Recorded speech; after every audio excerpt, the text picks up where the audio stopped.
See, words don't always work, do they? But there is something that always works to get rapport, and it's something called matching and mirroring. Matching and mirroring. Now, matching and mirroring came about 35 years ago when we've all done matching and mirroring our whole lives. But the person who pointed out was Milton Erickson. Dr. Erickson was a genius. What he did was he was a medical doctor, but he also was a psychologist and a hypnotherapist, probably the best that ever lived. And people would come to see him who try to change everything anywhere else in their life, nothing would work. They see him for one session, he'd handle it. And the reason is because he understood something. He understood that you have both a conscious mind and a subconscious mind. And he knew the subconscious is more powerful. It's the part that makes your heart beat 100,000 times a day without having to think about it. So he knew if he could influence your subconscious mind, he could change anything, and that's what he did. But here's how he did it. He had polio, so he was in a wheelchair. So he spent an enormous amount of time studying people. And he began to notice something about human beings, that when human beings got together, if they got in rapport, a relationship of responsiveness, they became like each other in a variety of ways. What he called they mirrored each other. Now, I've taught this for 25 years, so I'm sure you've heard of it. And I've written it in my books, and it's been taught in a variety of other areas now. But it's one thing to know it intellectually or to understand it. It's another thing to know it while you're doing it. And that's what I want to get you to do tonight so you have a real experience of it that you won't forget. But here's the basis of it. People like people who are like whom? Themselves. And people don't like people who are not like themselves. To be more specific, write this down. People like people who are like themselves or who are like how they would like to be. People like people who are like themselves or are how they would like to be. People like people who are like themselves or how they would like to be. So question, I'd like you to think of someone you really, really like a lot. And then if you would, raise your hand if this person is either like you or they're like how you want to be. If that's true, raise your hand and say, I. Of course, that's why you like them. Now, think of someone you don't like. And I'm sure you like everyone, but if you once were an unspiritual person and felt these feelings, someone you don't like. Raise your hand if they're not like you or they're not like how you want to be. If that's true, raise your hand and say, I. And that's the opposite. People don't like people who are not like them or are not like how they want to be. That's the bottom line of it. So this concept, Erickson noticed, he used it in the following way. Watch me.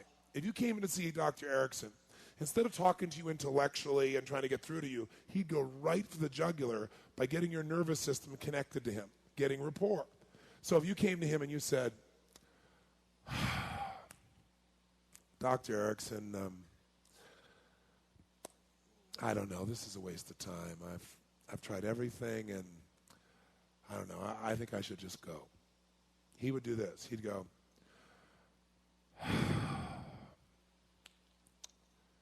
I'm sure it looks that way on the surface, but you haven't tried this, so you haven't tried everything, and I think you should stay. And the person would go, something about this guy I like. You know, he's not over the top, you know what I mean? He's like really real. There's just something about him that feels down home and real to me, right? If you came in to see him and he said, Dr. Erickson, I've tried everything. It's a waste of my time. I'm out of here.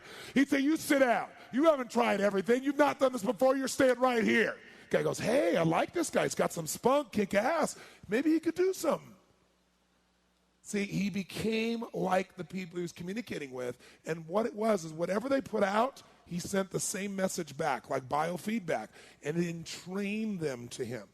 So that when he then told their unconscious what to do, their brain just did it. That was his power. Now, we all do this naturally. If you want to have some fun, go out tonight to a singles bar and watch people when they first meet. And then you can see when the rapport happens. If they finally sit down and they'll start to lean in the same direction, they'll start nodding their head at the same tempo. If one's tapping their foot, often you'll see the other one tap their foot. The volume and tone of their voice will start to mirror if they're in rapport. If they're out of rapport, you'll see them interact opposites of this nature.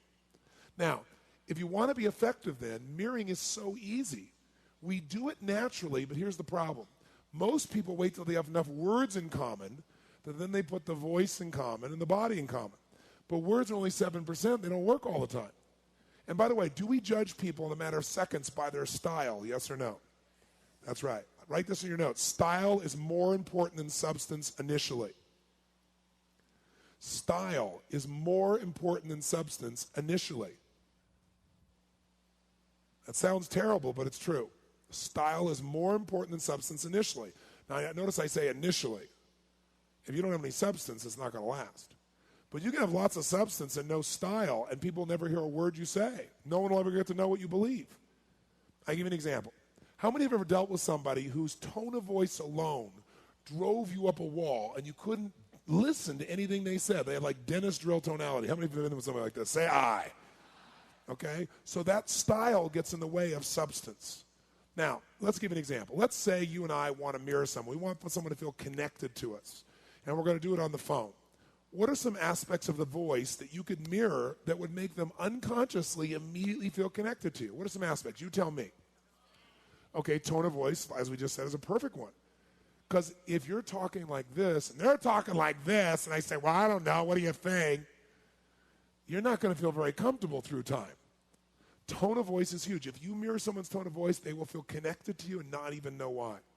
What else besides tone of voice could you mirror on the phone? Okay, tempo. What kind of person talks at this particular pace like I'm talking right now? What kind of people talk at this particular pace? What part of the country tends to talk at this pace? Come on, where? Where? What part of the country? Where? And New York would be good. One New York would be a good example. How do people talk more like this? Feel about those fast-talking city slickers. Do they trust them? No.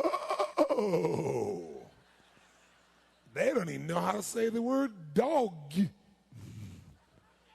How does a fast-talking person feel about a slow-talking person? What do you think, Mary? Mary, what do you think, Mary? What do you think, Mary? What do you think? Mary goes, well, what? How many have ever seen this mismatch between two people? Right? What else besides speed? Volume. Loud-talking people. Who do they like? They love loud-talking people. They know you're a real man, you're a real woman, too. Who else likes loud-talking people? Deaf people like loud-talking people. But how do quiet-talking people feel about those loud-talking people? They're obnoxious, aren't they?